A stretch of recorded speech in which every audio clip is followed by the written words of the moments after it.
నమస్తే, welcome to news can. నేను రాజశేఖర్. ముందుగా ప్రధానంగా ముఖ్యాంశాలు చూద్దాం. వివిధ వార్తాపత్రికలోని ప్రధానంగా చూసుకుంటే ఈనాడుకు సంబంధించి లోక్సభ బరిలో 525 మంది అనే ఒక వార్త కనిపిస్తూ ఉంది. సీఎం రేవంత్కు నోటీసులు. భాజపా పోరాటం చేస్తున్నందుకే భాజపాపై అంటూ కూడా రేవంత్ రెడ్డి స్పందించారు. కూడా రేపు విచారణకు హాజరు కావాలని ఢిల్లీ పోలీసులు మరో 4 కాంగ్రెస్ నేతలకు కూడా రిజర్వేషన్లపై అమిత్ షా వ్యాఖ్యలు వక్రీకరించారంటూ కేంద్ర హోంమంత్రిత్వ శాఖ భాజపా ఫిర్యాదు కేసు నమోదు చేసినటువంటి పరిస్థితి కనిపిస్తుంది. అలాగే మరొక వార్త చూసుకుంటే జైలు లేదంటే బెయ్యులు అనే వార్త కనిపిస్తుంది. ఇండియా కూటమి నేతల పరిస్థితి ఇదే. అవినీతిలో నాడు భారాస, నేడు కాంగ్రెస్ అనే ఒక వార్త కనిపిస్తూ ఉంది. అభివృద్ధి ఆ సంకల్పం కమలం సొంతం. కొత్తగూడెం మహబూబాబాద్ నిజాంపేట సభలో జేపీ నడ్డా వ్యాఖ్యలకు సంబంధించి ఒక వార్త కనిపిస్తున్నటువంటి పరిస్థితి కనిపిస్తుంది. నేడు మెదక్ జిల్లాలో మోదీ సభను కూడా దానికి అనుసంధానంగా ఒక వార్త చిన్నది ప్రచురించారు. రాష్ట్రంలో రాజకీయ అనిశ్చితి అని మాజీ సీఎం కేసీఆర్ కొన్ని వ్యాఖ్యలు చేశారు. గోదావరి నీళ్లు తరలిస్తామంటూ మోదీ వార్త కనిపిస్తోంది. సీఎం భాజపా ఎంపీలు ఎందుకు స్పందించట్లేదు? కేంద్రంలో సంకీర్ణమే నామా మంత్రి అవుతారు. ఖమ్మంలో భారత అధినేత కేసీఆర్ అనే వార్త కనిపిస్తోంది. గడువిస్తే అధికారులు నిద్రపోతారు. ఇసుక అక్రమ తవ్వకాలు కొనసాగుతూనే పోతూ ఇలాగే వార్త కూడా కనిపిస్తున్నటువంటి పరిస్థితి కనిపిస్తోంది. మరొక వార్త చూసుకుంటే ఉదయం 11 గంటలకు 10వ తరగతి ఫలితాలను వార్త కనిపిస్తుంది. ఖమ్మంలో కాంగ్రెస్ విజయానికి సమిష్టి కృషి. మల్లు భట్టిమిక్కర్ వ్యాఖ్యలకు సంబంధించి వార్త కనిపిస్తుంది. కాంగ్రెస్లో చేరిన గుత్తా అమిత్ అనే వార్త కనిపిస్తుంది. కమలం గూటికి వెంకటేష్ నేత సైద్ పెద్దిరెడ్డి అనే ఒక వార్త కూడా కనిపిస్తుంది. 40 రోజుల కాల్పుల విరమణ, హమాస్ ముందుకు ఇజ్రాయెల్ ప్రతిపాదన అనే వార్త కూడా ప్రధానంగా ఈనాడులో కనిపిస్తున్నటువంటి పరిస్థితి కనిపిస్తోంది. తర్వాత మనం ఆంధ్రజ్యోతి చూద్దాం. ఆంధ్రజ్యోతికి సంబంధించి 1న ఢిల్లీకి రండి అని సీఎం రేవంత్ రెడ్డి సంబంధించి Amit Shah deep fake video కేసులో సీఎం రేవంత్ రెడ్డికి ఢిల్లీ పోలీసులు సమన్లు. ఏఐతో కాంగ్రెస్ కుట్ర, మా ప్రసంగాలు వక్రీస్తూ వీడియోలు చేస్తున్నారు. బీజేపీని నేరుగా ఢీకొనలాకే కుతంత్రాలు చేస్తున్నారంటూ కూడా ఫిర్యాదులు చేసినటువంటి పరిస్థితి. ఎన్నికల్లో చర్యలు కూడా తీసుకున్నారు ఢిల్లీ పోలీసులు. అలాగే కర్ణాటకలో డర్టీ పిక్చర్ అనే వార్త కూడా కనిపిస్తుంది. దేవగౌడ మనవడు ప్రజ్వల్ రేవన్న రాసలీల సంచలనం. పెన్ డ్రైవ్లో 2976 అశ్లీల వీడియోలు. జేడీఎస్లో కలకలం. ప్రజ్వల లీళ్లపై గత డిసెంబర్లోనే పార్టీ రాష్ట్ర అధ్యక్షుడికి బీజేపీ నేత దేవరాజే గౌడ్ 2 పేజీల లేఖ అనే ఒక వార్త కూడా ప్రధానంగా కనిపిస్తున్నటువంటి పరిస్థితి. కూటమి ప్రధాని అభ్యర్థి ఎవరు అనే వార్త కూడా కనిపిస్తుంది. జైల్లో కూటమి నేతలు హేమంత్ సోరెన్, కేజ్రీవాల్ అలాంటి వారికి అధికారం ఇస్తే పాలన ఎలా? తెలంగాణలో కాంగ్రెస్ అసమర్థత పాలన, 10 ఏళ్ల బీఆర్ఎస్ పాలన అవినీతి రాజ్యం వెళుతుంది. మానకోట, కొత్తగూడెం సభల్లో బీజేపీ చీఫ్ నడ్డా వ్యాఖ్యలకు సంబంధించి వార్త కనిపిస్తుంది. కేసీఆర్ ఢిల్లీకి ఏం పొగుడొస్తారు అనే వార్త కూడా కనిపిస్తుంది. ఇక ఓయూ సెలవులపై రాజకీయ దుమారం అనే వార్త కనిపిస్తుంది. మే 1 నుంచి 31 వరకు సెలవులు ఇస్తున్నట్లు చీఫ్ వార్డెన్ ఉత్తర్వులు ఇచ్చినటువంటి పరిస్థితి. ఏడాది సెలవులపై కేసీఆర్ విమర్శ కూడా చేసినటువంటి పరిస్థితి కూడా వార్త కనిపిస్తోంది. రిజర్వేషన్లు ఉండాలంటే కాంగ్రెస్ను గెలిపించండి అనే వార్త కూడా కనిపిస్తుంది. మోదీ 400 సీట్లు అడిగితే వాటిని రద్దు చేయడానికి అని కూడా చెప్తున్నటువంటి పరిస్థితి. కేంద్రంలో వచ్చేది కాంగ్రెస్ ప్రభుత్వమే. నల్లధనం వెనక్కి తెచ్చి ప్రతి ఒక్కరి ఖాతాలో 15 లక్షలు వేస్తామని చెప్పిన మోదీ పైసా కూడా వేయలేదంటూ కూడా కొన్ని వ్యాఖ్యలు చేసినటువంటి పరిస్థితి కనిపిస్తుంది. కర్ణాటకకు మోదీ ఖాళీ చెంపు తప్ప ఇచ్చింది ఏమీ లేదని కూడా రేవంత్ రెడ్డి వ్యాఖ్యలు చేశారు. అలాగే అస్తంగూటికి గుత్తా కుమారుడు సోదరుడు అనే వార్త కూడా కనిపిస్తుంది. 5న ఆదిలాబాద్ భువనగిరిలో రాహుల్ సభలు అనే వార్త కూడా కనిపిస్తున్నటువంటి పరిస్థితి. గాజు గ్లాసుపై కుట్ర, ఓట్ల చీలికపై వైసీపీ పన్నామా అనే వార్త కూడా కనిపిస్తుంది. కండోముల వాడకం ముస్లింలోనే అధికం అనే వార్త కూడా కనిపిస్తుంది. 10th ఫలితాలు నేడే ఉదయం 11 గంటలకు వెల్లడి అనే వార్త కూడా ఆంధ్రజ్యోతిలో కనిపిస్తున్నటువంటి పరిస్థితి. తర్వాత మనం సాక్షి చూద్దాం. సాక్షికి సంబంధించి ప్రధానంగా చూసుకుంటే సీఎంకు ఫేక్ షాక్ అనే ఒక వార్త కనిపిస్తున్నటువంటి పరిస్థితి. Amit Shah deep fake video కేసులో రేవంత్కు నోటీసులు అనే వార్త ఉంది. అలాగే సీఎం క్షమాపణలు చెప్పాలని రేవంత్ రెడ్డి మాట్లాడినటువంటి సీఎం క్షమాపణలు చెప్పాలని రేవంత్ రెడ్డికి సంబంధించి కిషన్ రెడ్డి కొన్ని వ్యాఖ్యలు చేశారు. ఆర్ఎస్ఎస్ బీజేపీలపై రేవంత్ చేసిన వ్యాఖ్యలు వెనక్కి తీసుకోవాలి, అవసరమైతే కోర్టుకు ఇడిస్తాం. బీజేపీ రాష్ట్ర అధ్యక్షుడు కిషన్ రెడ్డి వెల్లడించినటువంటి పరిస్థితి కనిపిస్తుంది, వార్త కనిపిస్తుంది. ప్రమాణానికి సిద్ధమా? రిజర్వేషన్ రద్దుపై కాంగ్రెస్ బీఆర్ఎస్ నేతలు బండి సంజయ్ సవాల్. ఓటమి భయంతోనే ఆ పార్టీ విష ప్రచారం చేస్తున్నట్టు వార్త కనిపిస్తుంది. కేంద్రంలో సంకీర్ణం, బీఆర్ఎస్ కీలకం. ఖమ్మం బస్సు యాత్రలో ముఖ్యమంత్రి కేసీఆర్ వార్త కనిపిస్తూ ఉంది. మాకు మోదీ మరి మీకెవరు అనే వార్త కనిపిస్తుంది. అంటే ప్రధానికి సంబంధించి నేడు రాష్ట్రానికి మోదీ రాబోతున్నారు, దానికి సంబంధించి వార్త కనిపిస్తుంది. 2 రోజులు మండే ఎండలు అనే వార్త కూడా ప్రధానంగా కనిపిస్తున్నటువంటి పరిస్థితి. పంట నష్టం పరిహారానికి ఈసీ గ్రీన్ సిగ్నల్ అనే వార్త కూడా ప్రధానంగా సాక్షిలో కనిపిస్తున్నటువంటి పరిస్థితి. వెలుగు చూద్దాం. వెలుగుకు సంబంధించి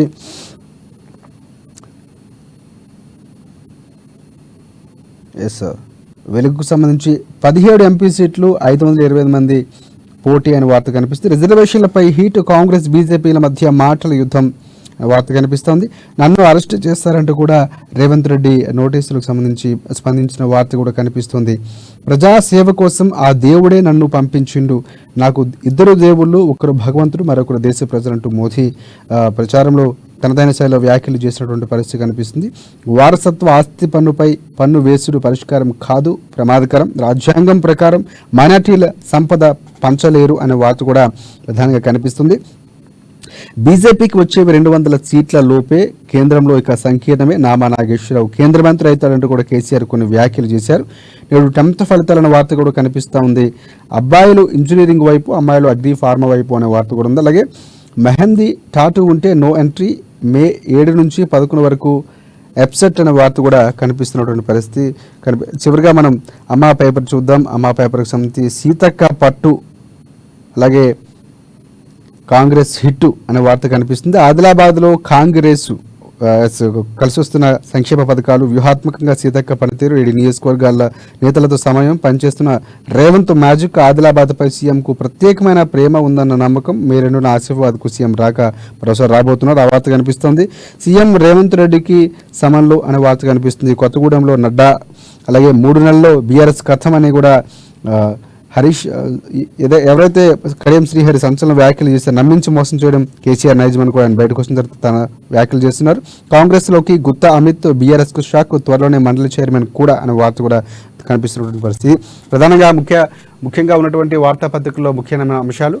దీనిపై పూర్తి విశ్లేషించేందుకు ప్రముఖ రాజకీయ విశ్లేషకులు కృష్ణమూర్తి గారు మనకు అందుబాటులో ఉన్నారు. ఎస్ నమస్కారం కృష్ణమూర్తి గారు. ఎస్ ప్రధానంగా చూసుకుంటే సీఎం రేవంత్ రెడ్డికి సమాన్లు వచ్చినటువంటి పరిస్థితి కనిపిస్తుంది. అమిత్ డీప్ ఫేక్ని ప్రచారం చేస్తున్నారు, చాలా వరకు కూడా వివాదాస్పదమైనటువంటి వ్యాఖ్యలు చేసినటువంటి పరిస్థితి కనిపిస్తుంది. రిజర్వేషన్ అంశం నడుస్తున్న నేపథ్యంలో సమల్ రావడం ఏ విధంగా చూడొచ్చు అంటారు?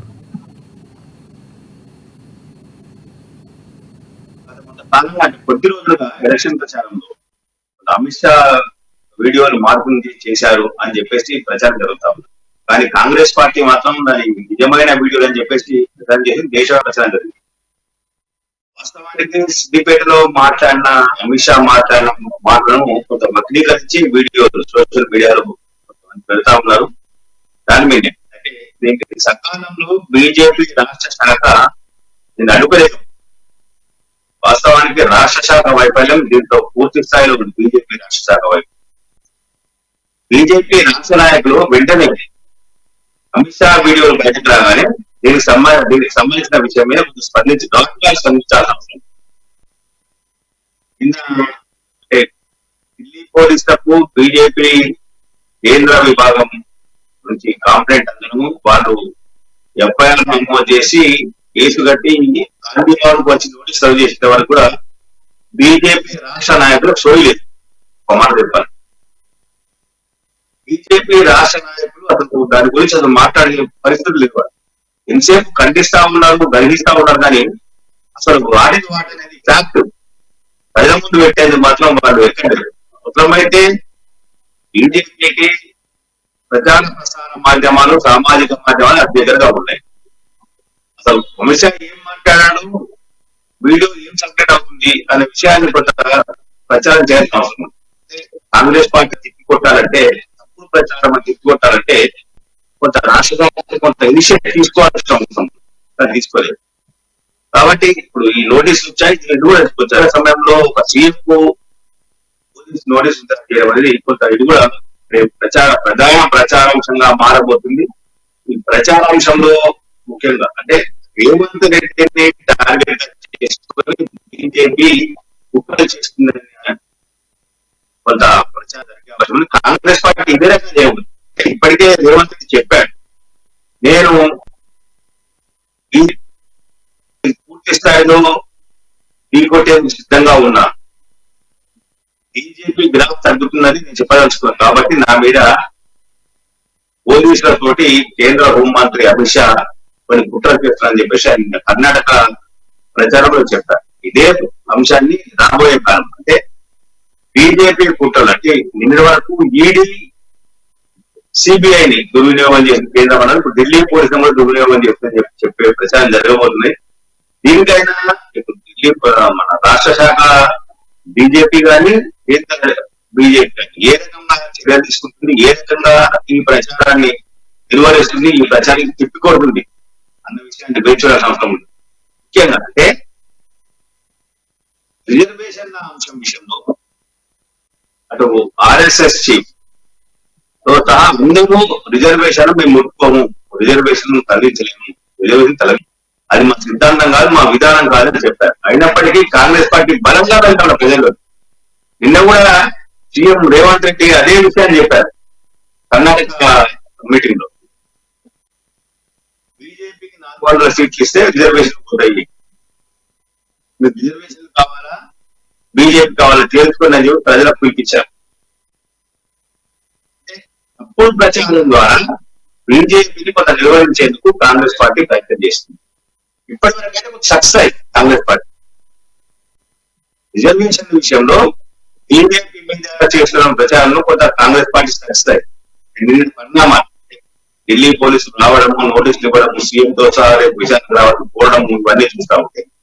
కొంత బీజేపీకి రిజర్వేషన్ల భయం అనేది పట్టుకుంటుందనే విషయం స్పష్టం అవుతా ఉంది. బీజేపీ కొంత కృష్ణమూర్తి గారు ఇంకోటి అంటే సీఎం రేవంత్ రెడ్డితో పాటు మరో నలుగురికి కూడా సమాన్లో వచ్చినటువంటి పరిస్థితి కూడా కనిపిస్తుంది. ఢిల్లీ పోలీసులు అందించారని తెలుస్తుంది. ఎవరు వాళ్ళు ఏమైనా తెలుస్తా ఉందా? అలాగే రేవంత్ రెడ్డి కూడా స్పందించాల్సిన అవసరం ఉంది, స్పందించారు కూడా ఆయన కూడా. సో ఒకటిని హాజరు కమ్మని చెప్పారు. సో వెళ్ళే అవకాశం ఏమైనా ఉందంటారా? నేనే ఎఫ్ఐఆర్ కాపీ కావాలి అడిగారు.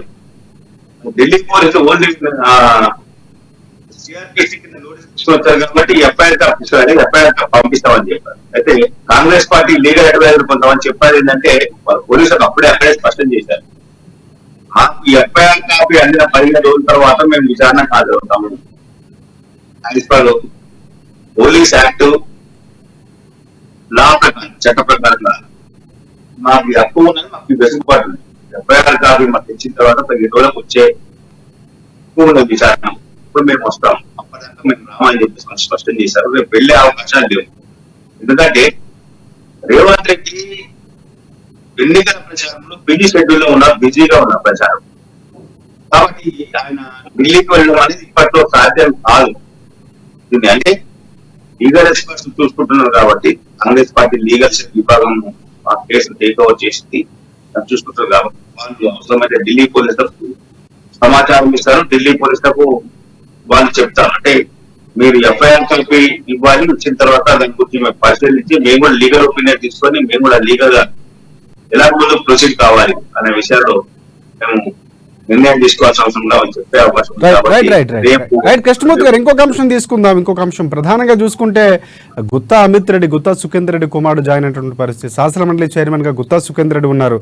సో ఆయన గతంలో వేం నరేందర్ రెడ్డితో మంత్రాలు కూడా జరిపినటువంటి పరిస్థితి. సో ఇప్పుడు పార్టీ మార్పు సంబంధించి ఏ విధంగా చూడొచ్చు అంటారు? అంటే ఆయన ప్రచారానికి దూరంగా ఉన్నారు సుఖేందర్ రెడ్డి. సో కుమారుడు జాయిన్ అవటం, ఆయన వెనుకున్నటువంటి పరిస్థితి పూర్తి స్థాయిలో ఆయన కూడా త్వరలో రాబోతున్నారు. సో ఈ అంశం ఏ విధంగా చూడొచ్చు? ఇటువైపు ఏమో 200 సీట్లు బీజేపీ గెలుస్తుందని, తర్వాత మేమే అధికారంలోకి వస్తామని, వ్యతిరేకత ఉందని, ఒక సంవత్సరంలో వస్తామని కేసీఆర్ వైపు మాట్లాడుతున్నారు. కానీ నిన్న ఏదో జాయినింగ్ సంబంధించి ఏ విధంగా చూడొచ్చు అంటారు? పెద్ద బీఆర్ఎస్ ఆశ్చర్యపడాల్సింది కాదు, కాంగ్రెస్ పార్టీ సంతోషపడాల్సింది కాదు, ఇంకేదో చేయాల్సిన అవసరం లేదు. నేను ఊహించింది కొంతకాలంగా గుత్తా సుఖేందర్ రెడ్డి ఆ కుటుంబం బీఆర్ఎస్ కు కొంత అంటిమిటెడ్ గా ఉంటుంది. ఒక 1 రోజులే ఉంటాను. గుత్తా సుఖేందర్ స్వయంగా చెప్పారు, కేసీఆర్ కేటీఆర్ ఒంటరి పోకలు వెళ్తా ఉన్నారు, ఓటమి కూడా సమీక్ష జరపాల్సిన అవసరం ఉంది అని చెప్పి కొంత అసంతృప్తి వ్యక్తం చేశారు. గతంలో కాంగ్రెస్ పార్టీ ఉన్న గుత్తా సుఖేందర్ రెడ్డి కాంగ్రెస్ పార్టీ బలహీన పడినంత క్షణంలో బీఆర్ఎస్ తో జంపారు. మళ్ళీ కాంగ్రెస్ పార్టీ బలపడుతుంది కాబట్టి కాంగ్రెస్ లో జంపవుతున్నారు. దాంట్లో ఇది అవకాశవాద రాజకీయమే కానీ ఇంకొకటి కాదు. గుత్తా సుఖేందర్ రెడ్డి చేసేటువంటి అవకాశవాద కాంగ్రెస్ గూటికి కాంగ్రెస్ ఎక్కడి నుంచి వెళ్ళిపోయారో మళ్ళీ అక్కడికి వెళ్ళిపోతుంది. ఘరవాపసి లాగా కొంతమంది నేతలు కాంగ్రెస్ పార్టీకి సంబంధించి చెప్తున్నారు. మళ్ళీ కాంగ్రెస్ పార్టీకి గూటికి వెళ్ళిపోతున్నారు, సొంత పార్టీ గూటికి అని చెప్తున్నారు. అంటే అదే గర్వాపతి అంటే ఏమంటారంటే ఇప్పుడు వీళ్ళు మా పుట్టింటికి వచ్చిన ఉంది, నా సొంత ఇంటికి వచ్చిన ఉంది, నేను గట్టిన నేను గట్టిన నేను ఉంటా, ఇట్లాంటి అన్ని వ్యాఖ్యలు వస్తా ఉంటాయి పొలిటికల్. అంటే ఇదంతా కూడా అవకాశాల రాజకీయాలకు ఇది ఒక పరాకాష్ట. నిజంగా కేసీఆర్ తప్పు చేస్తే చేసి ఉండొచ్చు, తప్పు చేసింది కాబట్టి ఓడిపోయారు, ప్రజలు తిరస్కరించారు, దాంట్లో అనుమానం లేదు.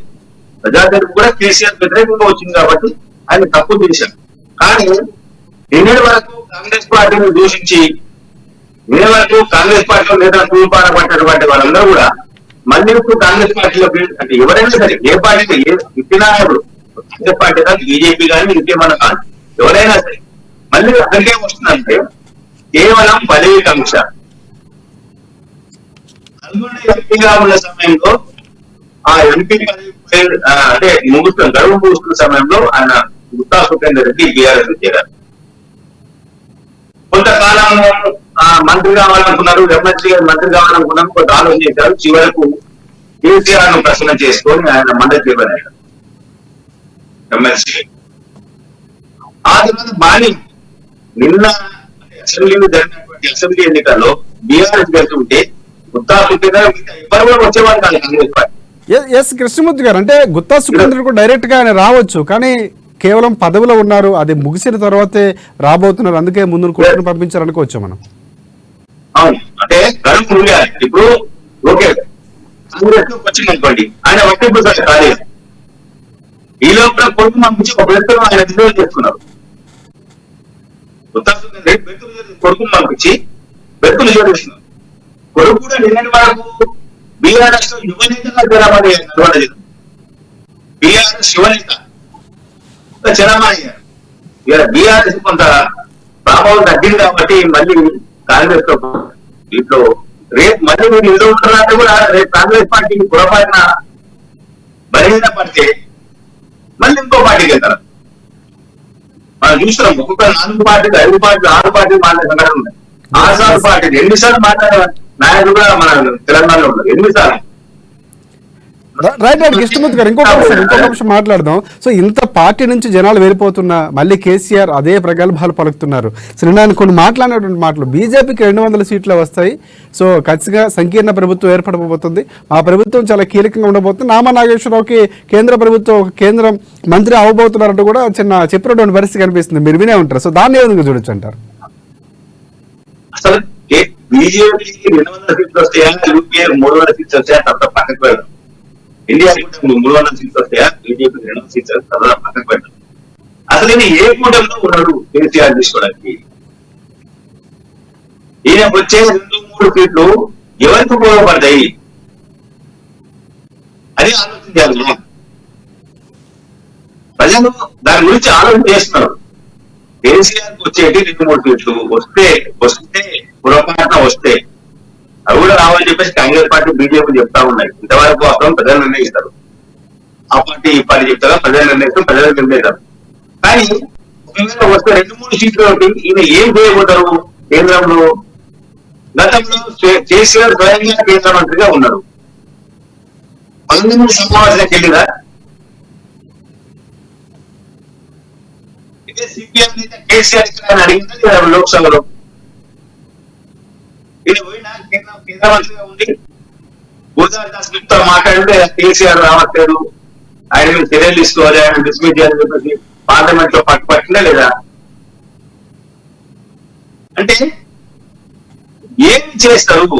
ప్రజలను ఎంత కూడా ఎన్నికల సమయంలో ప్రజలను ఒక కడికట్టుతోటి ఆకర్షించే ప్రయత్నాలు, ప్రజల్ని ఆకర్షింపజేసుకోవాలా, ఇట్లాంటి మాటలు చెప్పాలి. నిన్న దాకా నామా నాగేశ్వరరావు పార్లమెంటరీ పార్టీ నాయకులుగా ఉన్నారు. రాష్ట్రానికి సంబంధించిన ఏదైనా ఒక ప్రధాన సమస్య మీద ఆయన ప్రస్తావించాలా?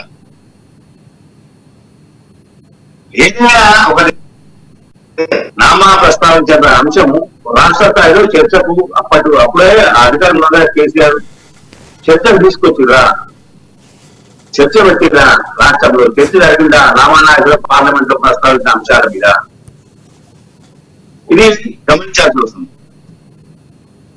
అధికారంలో ఉన్నప్పుడు అందరినీ జీరో చేసేటువంటి కేసీఆర్ ఇక మనకు మంత్రి పదవి వస్తుంది, వీళ్ళకి ఇంకోటి వస్తుంది, వీళ్ళకి ఇంకోటి వస్తుంది, నేనేమో చేస్తా, నేను చెట్ల నింపుతా, దక్షిణాన్ని అగ్గి పెడతా, అన్ని డాంబికాల మాటలు, ప్రచారం కోసం అప్పటికప్పుడు పనికొచ్చే మాటలు ఇవన్నీ. రైట్ కృష్ణమూర్తి గారు, ఇంకొక అంశం తీసుకుందాం. ప్రధాని మోదీ రాబోతున్నారు ఈరోజు మెదక్కు సంబంధించి, ఆయన పాల్గొనబోతున్నటువంటి పరిస్థితి కనిపిస్తుంది. ప్రధానంగా ఆయన ప్రజాసేవ కోసమే ఆ దేవుడు నన్ను పుట్టించాడు అని చెప్పినటువంటి పరిస్థితి. ప్రధానంగా ఆయన కొన్ని వ్యాఖ్యలు చేశారు. నాకు ఇద్దరు దేవుళ్ళు, ఒకరు భగవంతులు అయితే మరొకరు ప్రజలు అని చెప్పినటువంటి పరిస్థితి కనిపిస్తూ ఉంది. సో మోదీ రాకకు సంబంధించి ఆయన చేసిన కామెంట్స్ని ఏ విధంగా చూడొచ్చు అంటారు? అంటే ఇప్పటికే రిజర్వేషన్ అంశం నడుస్తుంది, దానికి సంబంధించి కూడా క్లారిటీ ఇచ్చినటువంటి పరిస్థితి కనిపిస్తూ ఉంది. ఖచ్చితంగా నరేంద్ర మోడీ ఈరోజు జైరాబాద్ లోక్సభ పరిధిలోని అల్లాదుర్గు నిర్వహించేటువంటి బహిరంగ సభలో పాల్గొనబోతున్నారు. ఈ సభకు ఇటు లోక్సభ పరిధిలో వాళ్ళు కొంతమంది కార్యకర్తలను, తర్వాత జైరాబాద్ సంబంధించిన వారి కార్యకర్తలు తరలించేందుకు పార్టీ రాష్ట్ర ప్రయత్నాలు చేస్తా ఉంటారు. అయితే రిజర్వేషన్ల అంశం దేశవ్యాప్తంగా చర్చకు పెట్టిన కాంగ్రెస్ పార్టీ చర్చకు పెట్టిన సమయంలో నరేంద్ర మోడీ రాష్ట్రపతి అమిత్ షా సిద్దిపేట సభలో రిజర్వేషన్ రద్దు చేసేమని మాట్లాడి కాంగ్రెస్ పార్టీ ప్రచారం చేస్తూ ఉన్నది. కాంగ్రెస్ పార్టీ కాదు, మొత్తానికి రద్దు చేస్తారు, మైనార్టీ రిజర్వేషన్ అని చెప్పేసి అమిత్ షా కొంత చెప్పినప్పుడు దాన్ని వర్గీకరణ చేశారని చెప్పేసి బీజేపీ ఆరోపిస్తున్నది. దీని మీద నరేంద్ర మోడీ ఏ రకంగా స్పందిస్తారు, ఏం చెప్పబోతున్నారు అనే విషయంలో కొంత క్లారిటీ రావాల్సిన అవసరం. కాబట్టి ఈ సభలో అల్లాదుర్గు సభలో కొంత స్పష్టత ఇచ్చే అవకాశాలు కనిపిస్తా ఉన్నాయి. అదేవిధంగా మోదీ రాకముందే ఇటువైపు సీఎం రేవంత్ రెడ్డికి నోటీసులు రావటం, సో అది ప్రధానంగా ఈరోజు స్పందించి చర్చించే అవకాశం ఉంది. దానికి సంబంధించి కూడా క్లారిటీ ఇచ్చే అవకాశం ఉంది అనుకోవచ్చు. మనం ఈ రోజు ప్రసంగంలో ఎక్స్పెక్ట్ చేయొచ్చు అంటారా? అంటే నోటీసులకు సంబంధం లేదు సార్, మనం దానికి లింక్ పెట్టకూడదు. ఎందుకంటే పోలీసులు వాళ్ళ పనులు పనిచేస్తారు, కొత్త పని చేసిన వాళ్ళు అంటే ఓకే, దానికి ఏమేమి నిర్ణయాలు తీసుకుంటారు అనేది వదిలేద్దాం. కానీ తప్పు ఎవరు చేసినా ముందు వాళ్ళ డీఫేక్ అంశం వీడియోకి సంబంధించి ఏదైతే రేవంత్ రెడ్డి కామెంట్స్ చేశారో, పూర్తి స్థాయిలో రిజర్వేషన్లు ఎత్తేస్తాం అనేటువంటి ఉద్దేశంతో బీజేపీ ఉందనేటువంటి వ్యాఖ్యలకు సంబంధించి కానీ ఆర్ఎస్ఎస్ పై చేసిన వ్యాఖ్యలకు సంబంధించి ఏమైనా జవాబు ఇచ్చే అవకాశం మనం ఆయన ప్రసంగంలో ఉండే అవకాశం ఉందని ఎక్స్పెక్ట్ చేయొచ్చు అంటున్నారు. ఖచ్చితంగా ఖచ్చితంగా, ఎందుకంటే రిజర్వేషన్ అంశం మీద ప్రధాని స్పందించే అవకాశం కల్పిస్తారు. ఎందుకంటే ఇది దేశవ్యాప్తంగా చర్చ మొదలైంది. ఈ నేపథ్యంలో నరేంద్ర మోడీ దీని విషయంలో అంటే ఎక్కడైతే తెలంగాణలో అమిత్ షా రిజర్వేషన్ రద్దు అంటూ మాట్లాడి కాంగ్రెస్ పార్టీ ప్రచారం చేస్తుందో, అదే తెలంగాణ గడ్డ మీద నుంచి నరేంద్ర మోడీ రిజర్వేషన్ మీద మరోసారి ప్రజలకు, దేశ ప్రజలకు స్పష్టత ఇవ్వాల్సిన అవసరం ఇస్తారని భావిస్తున్నారు. బీజేపీ కూడా అదే ఆశలో ఉంది. ఇంతకాలం అంటే 3-4 రోజులుగా ఏదైతే కాంగ్రెస్ పార్టీ ప్రచారం చేస్తా ఉండదో రిజర్వేషన్ రద్దు చేస్తారని చెప్పేసి, ఈ రోజు నరేంద్ర మోడీ బహిరంగ సభ ద్వారా దానికి ఫుల్ స్టాప్ పడే అవకాశం ఉందని బీజేపీ రాష్ట్ర నాయకత్వం కూడా భావిస్తా ఉంది. అంటే నరేంద్ర మోడీ ఫుల్ స్టాప్ పెట్టారు. ఈ మొత్తం రిజర్వేషన్ల అంశంకి ఇక నుంచి చర్చ రాకుండా నరేంద్ర మోడీ ప్రసంగం ఉండబోతుంది అని చెప్పేసి రాష్ట్ర నాయకత్వం భావిస్తా ఉంది. ఆ రకమైన సమాచారం కూడా రాష్ట్ర నాయకులు ఇచ్చారు. పిఎంఓ అధికారులకు, పార్టీ జాతీయ నాయకత్వానికి, పార్టీ జాతీయ ప్రచార విభాగానికి ఇచ్చారని చెప్పేసి మనకు అందుతున్న సమాచారం. రిజర్వేషన్ల విషయంలో కూడా రిజర్వేషన్లు మేము తొలగించము అంటూనే గతంలో రిజర్వేషన్ల మీద కాంగ్రెస్ పార్టీ ఏ రకమైన కుట్రలు పడింది, రిజర్వేషన్ తొలగించేందుకు ఏ రకమైన కుట్రలు పడింది. మైనార్టీలకు రిజర్వేషన్ 4% ఇస్తూ బీసీలకు, ఎస్సీ, ఎస్టీ, ఎస్టీలను ఏ రకంగా మోదీ ప్రసంగంలో ప్రధానంగా బీజేపీ లేవనెత్తింది కాదు, గతంలో మన్మోహన్ సింగ్ మాట్లాడినటువంటి మాటలుగా బీజేపీ చెప్పే ప్రయత్నం చేసింది, ప్రసంగంలో కూడా చెప్పినటువంటి పరిస్థితి. సో ఆ అంశాన్ని మరోసారి తెరపైకి మోదీ తీసుకొచ్చే అంశం అనుకోవచ్చా? ఖచ్చితంగా ఎన్నికల సమయంలో గతంలో ఎవరైతే కాంగ్రెస్ నాయకుడు మన్మోహన్ సింగ్ గానీ మిగతా ఎవరు మాట్లాడినా కానీ ఖచ్చితంగా తీసుకొస్తారు. తీసుకొచ్చినప్పుడు చెప్పాలి. గతంలో వాళ్ళు ఏం మాట్లాడారు, గతంలో వాళ్ళ అధికారంలో ఏ రకంగా రిజర్వేషన్ దెబ్బకొట్టే ప్రయత్నం చేశారు, మైనార్టీ రిజర్వేషన్ తోటి ఎవరెవరి రిజర్వేషన్ల మీద వాళ్ళు వేటు వేశారు, ఎంత పర్సెంటేజ్ చేశారు అనే విషయాలు చెప్పాల్సుకున్నారు. అవసరమైతే వాస్తవానికి ఏం చేయాలంటే తెలంగాణలో 4% మైనార్టీ రిజర్వేషన్ ద్వారా ఎస్సీ ఎస్టీ బీసీలకు ఎంత మేర రిజర్వేషన్ల లబ్ధి కోల్పోయారు. ఉద్యోగాలు కానీ విద్యారంగంలో కానీ మిగతా రంగాలలో ఎంత మేర ఎస్సీ ఎస్టీ బీసీలు కోల్పోయారు మైనార్టీ రిజర్వేషన్ ద్వారా.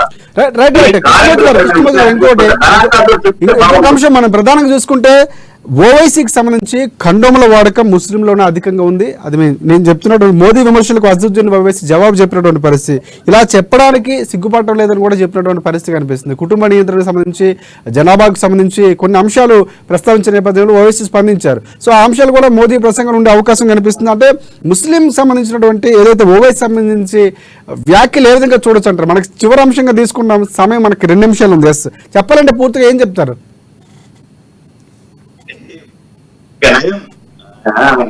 ఖండోముల గురించి ఓవైసీ మాట్లాడాలంటే వాళ్ళు పరోక్షంగా ఒప్పుకున్నట్టు జనాభా పెరుగుదలకు మేము పరోక్షంగా మా ప్రమేయం ఉంది అని చెప్పాల్సుకున్నారు, చెప్పారు. ఇంకా మనం ఇంకొక సంతోషపడాల్సిన అవసరం ఉంది. మేము ఖండములు ఎక్కువ వాడుతున్నాం కాబట్టి మా ఖండం ఫ్రీ ఖండం సప్లై చేయండి, లేవు మైనార్టీ ఖండం ప్రజలు కూడా పెట్టండి అని చెప్పారు. ఇంకా ఆయన డిమాండ్ చేస్తే పార్టీ ఈ పార్టీ నిన్నటి వరకు ఉన్నటువంటి బీఆర్ఎస్ కానీ ఇప్పుడు కాంగ్రెస్ పార్టీ అమలు చేసేది కూడా ప్రయత్నాలు చేస్తుంది. ఎస్ ఓవైసీ చెప్పింది కరెక్ట్, ఇవిద్దాం మనం అని చెప్పి ఇంకా మనం సంతోషపడాల్సిన అవసరం ఉంది. చెప్పలేదు కాబట్టి దేశ జనాభా పెరుగుదలకు కారకులు ఎవరు? స్వతంత్రం వచ్చినప్పుడు వాళ్ళ జనాభా ఎంత, ఇప్పుడు జనాభా ఎంత? ఇటువైపు అటువైపు మెజార్టీ మైనార్టీ జనాభాను పరిశీలించి గమనిస్తే అర్థమవుతుంది కదా. ఒక్కొక్కరు అంటే వాళ్ళేమో మా ముస్లిం చట్టం అంటారు, మేము అవగాహన చేసుకోవడం మాకు దుర్గం అంటారు, శరియా చట్టం. వాళ్ళకి అనుకూలంగా ఉంటే శరియా చట్టాలు, వ్యతిరేకంగా ఉంటే వారి మధ్య భారత రాజ్యాంగాలు. ద్వంద్వ వైఖరి అన్నారు, ద్వంద్వ వైఖరి బహుమానం. వాళ్ళకి అనుకూలంగా ఏమైనా ఉన్నాము శరియా చట్టం ఒప్పుకోదు, మన చట్టం శరియా చట్టం ఒప్పుకోదు, మా చట్టం. మన అదే విషయం వేరే చేసినప్పుడు గురిశిక్ష వేయాలి అని చెప్పేసి కొన్ని ఉన్నాయి. మరి వాటిని తీసుకొస్తామంటే లేదా భారత రాజ్యాంగం భారత పౌరులం కాదా? భారత రాజ్యాంగం ఇది రంగవైకల్యం కాదు. మోడీ దాని మీద కూడా స్పందించే అవకాశం గారు అసలు మోదీ ఏమైనా స్పందిస్తారంటారా ఈ అంశంపై? అంటే మోదీ రాక్ సందర్భంలో ఈ కామెంట్ సంబంధించి ప్రాధాన్యత కొంతవరకు ఏర్పడింది. ఆయన మాట్లాడిన మాటలు కొంతమంది ఏ రకంగా తీసుకున్నా కూడా మోదీ ఏమైనా స్పందించే అవకాశం ఉందంటారా? సార్ అసదుద్దీన్ ఓవైసీ వ్యాఖ్యలను మోడీ స్పందించాల్సిన అవసరం లేదు సార్. స్థానిక నాయకులు ఘాటుగా స్పందించాల్సిన అవసరం. కాకపోతే స్థానిక నాయకత్వంలో కొంత లోపం మనమవుతుంది. బీజేపీ నాయకత్వం, బీజేపీ నాయకులు అన్నింటి పట్టించుకోవట్లేదు. వాళ్ళంతా ఒక మూట పద్ధతిలో వెళ్తా ఉన్నారు. రాష్ట్ర పార్టీ బండి సంజయ్ నాయకత్వంలో కొంత పార్టీ ఎప్పటికప్పుడు ప్రజా సమస్యల మీద స్పందించి దానికి సంబంధించినటువంటి కొంత ఉద్యమాలు చేపట్టింది, ఉద్యమాలు నిర్మించింది కూడా. మీరు ఇంత విద్యార్థులు తీసుకోండి, మిగతా అంశాలు తీసుకోండి, ఉద్యోగ సమస్య జీవన విషయంలో కానీ మిగతా విషయాలు కొంత ఆయన ఉద్యోగంగా పోరాడిస్తారు. ప్రతి నాయకుడు కిషన్ రెడ్డి నాయకత్వంలో అసలు ఆ జోలి వెళ్ళట్లేదు. ఎంతసేపు మూట పద్ధతిలో వెళ్తా ఉన్నారు. ఇక్కడే పార్టీ దెబ్బతింటుంది, బీజేపీ దెబ్బతింది ఇక్కడే. ఈ మూట పద్ధతిని వదులుకోవాలి బీజేపీ. రైట్ అంటే అసదుద్దీన్ ఖండం విషయంలో కూడా మోడీ స్పందిస్తే ఇంకేముంది సార్? ఒక ఎంపీ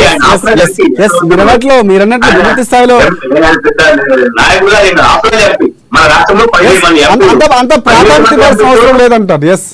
అంత ప్రాధాన్యత 13 మంది ఎంపీలు 14 ఓటే 13 మంది 13 ఎంపీలు మాట్లాడుతూ దేశంలో గురించి మాట్లాడారు. ప్రపంచంలో భారతదేశం ఏ రకంగా తీసుకెళ్తున్న విషయాన్ని చెప్పాల్సిన అవసరం ఉంది. రైట్ ఆయన భవిష్యత్ ప్రణాళిక ప్రజలకు ఆలోచించాల్సిన అవసరం ఉంది. కానీ ఒక ఎంపీ మనం ఈ రోజు ప్రధాని ప్రసంగంలో ప్రధానంగా ఇవే అంశాలు ఉండబోతున్నా కూడా బీజేపీ కేడర్ చెప్తుంది. రాష్ట్రానికి ఏం చేస్తాం, ఏం చేయబోతున్నాం, చాలా వరకు గిరిజన యూనివర్సిటీకి సంబంధించి కూడా చాలా వరకు మేలు చేసినటువంటి పరిస్థితి నిన్న లడ్డా కూడా చెప్పినటువంటి పరిస్థితి. సో ఈ అంశాలన్నీ కూడా మోదీ ప్రసంగంలో ఉండే అవకాశం కూడా కనిపిస్తుంది. రైట్, థ్యాంక్ యూ మీ విశ్లేషణ అందించేందుకు కృష్ణమూర్తి గారు. ఇది ఇవాళ న్యూస్ క్యాన్. రేపటి న్యూస్ క్యాన్ లో మళ్ళీ కలుసుకుందాం. అంతవరకు చూస్తూనే ఉండండి అమ్మా న్యూస్, నిజం కోసం జనం కోసం.